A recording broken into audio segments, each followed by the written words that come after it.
Welcome to the podcast that VALS is hosting today with Catherine Liddle. Catherine is an Aranda Lurija woman from Central Australia. She's a journalist by trade and has previously worked for NITV, SBS and the ABC. Catherine was previously the CEO of First Nations Media Australia. She is now the CEO of SNAICC, the national NGO body for Aboriginal and Torres Strait Islander children. Today, we're speaking to Catherine, celebrating National Aboriginal and Torres Strait Islander Children's Day. And as we always start any podcast or meeting, it's crucial that we acknowledge country. We are all on Aboriginal land, wherever we find ourselves in Australia. Sovereignty was never ceded. This always was and always will be Aboriginal land. I want to acknowledge elders past, present and future, and Aboriginal and Torres Strait Islander people's continuing connection to culture, and country, which is very much a focus of the celebration today. I also want to particularly acknowledge the Wurundjeri people. The Preston VALS office is located on their land, and also really want to acknowledge the work of Aboriginal and Torres Strait Islander people in the ongoing fight for justice, and particularly today, Aboriginal and Torres Strait Islander children and young people. Welcome to the podcast, Catherine. Hello, thank you for having me, and I'll do a quick acknowledgement to the Bunurong people as well. I'm slightly south of Wurundjeri country, so acknowledging all them all. Thanks, Catherine. Let's start off with asking, what is the purpose of National and Aboriginal Torres Strait Islander Children's Day? It's a really simple purpose, and that is to celebrate our children and their remarkable journeys and their remarkable connection to community and culture. It has a long history. So the first National Aboriginal and Torres Strait Islander Children's Day was actually in 1988, and I'm sure that flags in most people's memories as the bicentennial year.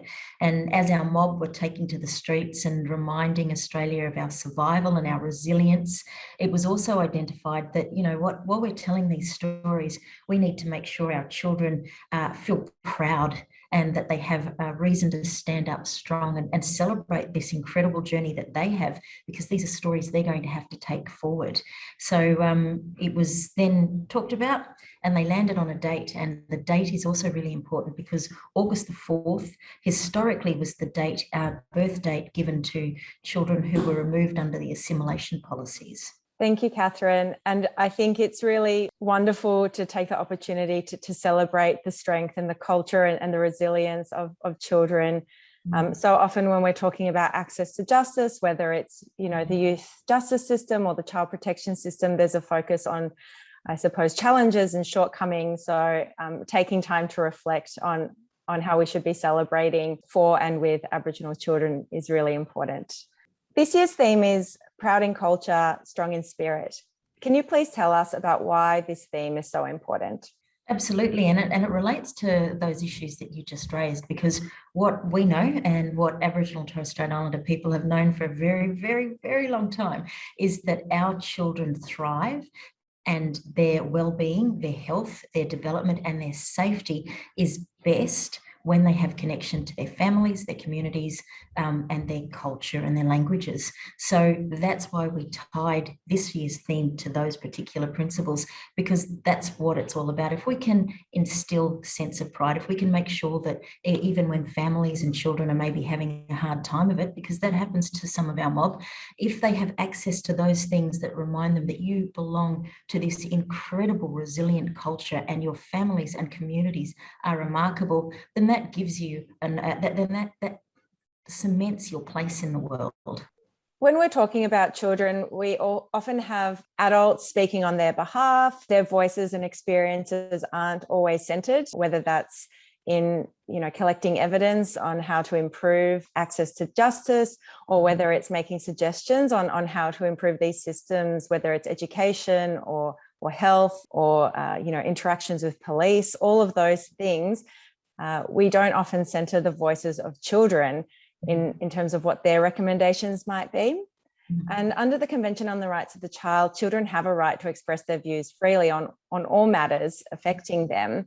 Can you please talk to why you think it's important that we listen to Aboriginal and Torres Strait Islander children and young people? Look, and again, I think you framed it really well in the intro there, and it's the reason that the national peak was developed in the first place, and that is when you're talking about things like policy and even the infrastructure and structure of Australia, it's not built around children, it's built around adults, and often the services and the systems gobble up children. So you might have an agency that does children on the side. Well, you know, and that's awesome. That is awesome. But there needs to be a way to make sure that there is always a space to bring children's voices to the forefront. So it is absolutely critical, because only our kids know what they're actually going through, what their actual experiences are, what it is that's getting in the way, what makes them feel safe. You know, this is really critical. Our children need to feel safe. They need to feel secure. They need to be proud. And they need to know that there are safe places to land should they ever get into choppy water. Absolutely. And just want to also ask you a broader question. Is there anything that you'd particularly like to highlight around SNAICC's policy priorities in the coming year or 5 years, or maybe even further into the future? Look, it's an exciting time. It's also a very, very challenging time, because we are seeing some shifts. We are seeing shifts in the way government is willing to work with the Aboriginal community controlled sector and Aboriginal people in their total sum. What's scary about that is it also requires this massive, we're talking about transformation. And when you're talking about transformation, you're talking about structural shifts, and those things aren't easy to do. So we are very, very excited in being able to lead some of that work. And that's included a number of national consultations relating to early education and care for our kids, but also child protection for our kids. And that's one of the wonderful things that peak bodies have access to, and that's the voices on the ground and the generosity of our communities, feeding back their hopes and their ambitions, despite the fact that, you know, Australia has gone through many of these cycles where they say, well, here's a new structural reform, it's going to work differently. Our mob are back at the table, and we're certainly back at the table with them saying, okay, this is how we're going to make this work. We're going to take your voices, and we're going to work with government to ensure that those voices and those aspirations and those solutions are actually finding a way into program and structure. It's pretty exciting, actually. I know it sounds like policy, but it's really exciting. No, I mean, it's really exciting listening to you speak. Your passion and your hope, I think, it's just really inspiring, and it's definitely been the highlight of my day today. So thank you for sharing your views. And I think what you're talking about is what we should really be thinking about as a nation: transformation, not tinkering with systems that just haven't been working and have been proven not to work, and really centering Aboriginal and Torres Strait Islander voices in that. I myself am not Aboriginal, and I'm really mindful that it's always important to work with and for Aboriginal communities and not speak on their behalf.